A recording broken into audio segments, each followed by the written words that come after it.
In this video, we will discuss the HTTP protocol. Specifically, we will discuss Uniform Resource Locator, or URL, request, and response.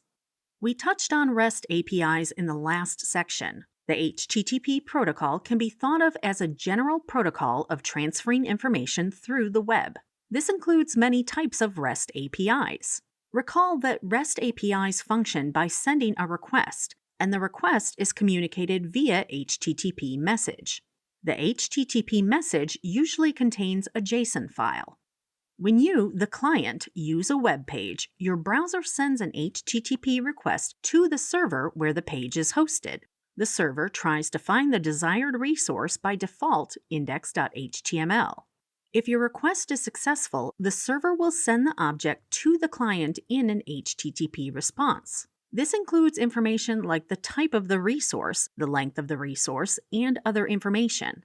The table under the web server represents a list of resources stored in the web server. In this case, an HTML file, PNG image, and a text file. When the request is made for the information, the web server sends the requested information, that is, one of the files. A Uniform Resource Locator, or URL, is the most popular way to find resources on the web. We can break the URL into three parts. First, we have the scheme. This is the protocol, and for this lab, it will always be http://. The internet address, or base URL. This will be used to find the location. Some examples include www.ibm.com and www.gitlab.com. And finally, the route. This is the location on the web server. For example, /images/idsnlogo.png. Let us review the request and response process. The following is an example of the request message for the GetRequest method. There are other HTTP methods we can use. In the start line, we have the GET method. This is an HTTP method. In this case, it's requesting the file index.html. The request header passes additional information with an HTTP request. In the GET method, the request header is empty. Some requests have a body. We will have an example of a request body later. The following table represents the response. The response start line contains the version number followed by a descriptive phrase. In this case, HTTP/1.0, a status code, 200, meaning success, and the descriptive phrase, OK.